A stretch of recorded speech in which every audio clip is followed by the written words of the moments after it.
Evet, Fed'in açıklamaları aslında küresel anlamda bir satışa sebep oldu. Doların yükselişi de diğer para birimlerinin düşüş şeklinde yansıyor. Şimdi bütün bunları konuşmak üzere Caroline'a döneceğim. Hi Caroline. Hi, good morning. Good morning to you too. Just let's begin with the stocks. Stock markets just it's declining all around the world. It's not a positive morning for the stock market, that's for sure. We have got every single industry group falling here in Europe. In fact, Kubra, only 5 stocks out of the 600 on the benchmark are rising. So really you can see the amount of uncertainty, concern. It's all about the Fed saying that they are seeing significant downside risks to the US economy. Add to that, Bank of America, Wells Fargo in the US, the lenders had their credit rating slashed by Moody's yesterday. And we've also, on the top of that, had Standard & Poor's cutting the credit ratings of Italian lenders to bring it in line with the sovereign as well. So overall, there is not many reasons to be buying. That's what investors are telling us at the moment. So Stock 600 down almost 3.5% at the moment.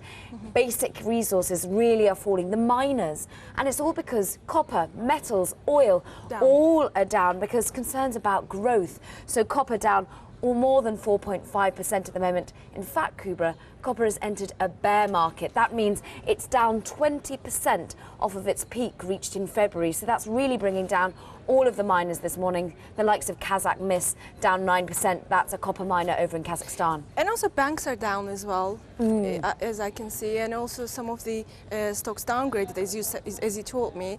And another story is ECB is stepping in the debt market again. So we could see, I don't know if you have the graphic, but we could see the yields are declining this morning. They are. Well, certainly yields are declining for AAA rated companies. Germany, the yield is at a record low at the moment for 10-year yields. France, the yield's declining, and the US Treasuries 10-year yield just 1.8%. That's because that's the flight to quality, the flight to the safer havens. However, you would have thought, therefore, peripheral nations' yields may be rising. Not the case. Italian 10-year, 5.7%, down more than 5 basis points at the moment, because we learn from people familiar with the situation, the ECB is once again stepping into the market, once again buying peripheral bonds to try and ease the cost of borrowing for these peripheral nations tainted by the sovereign debt crisis at the moment. We got some corporate stories coming through.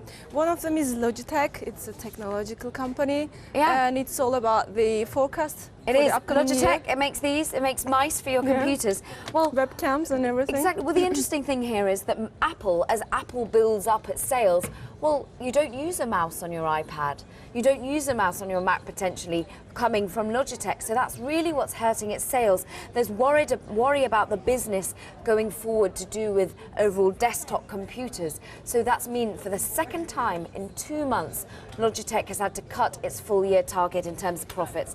Well, the stock at the moment we can see is down more than 10%. It was one of the biggest fallers overall today, down 11.4% at the moment.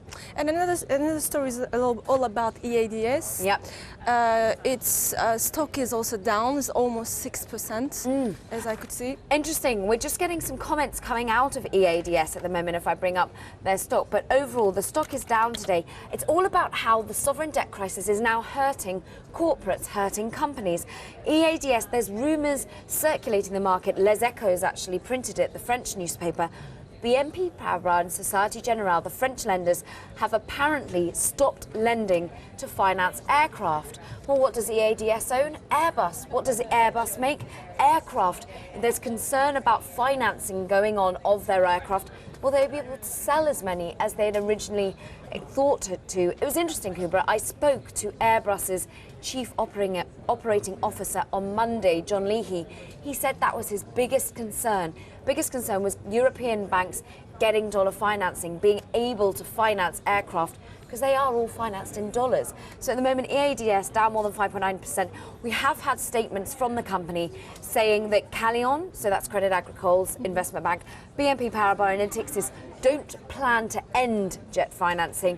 They actually say the leasing company is a strong source of financing. Many new banks may help the financing in the future. So they're trying to say they're not worried, but certainly the market is. They're off 6%. This dollar funding problem making EADS, Airbus, just disadvantage compared to its rivals in the US, isn't Of course, because Boeing, its rival, is US based. It finds it easier to get dollar funding. Certainly it's funded by the US banks. They find it easier to get money in their own currency, whereas here in Europe, the fact that BNP Paribas EADS is based in Paris at the moment, based in France, well, if the French lenders are having problems getting dollar funding, that could hit its market. All right, Caroline, thank you very much for all this report, and I'll see you tomorrow morning. Pleasure. Her ayın olduğu gibi Bloomberg International araştırma masasında güne dair gelişmeleri konuştuk. Piyasa analisti Caroline Hyde ile söz tekrar İpek'te.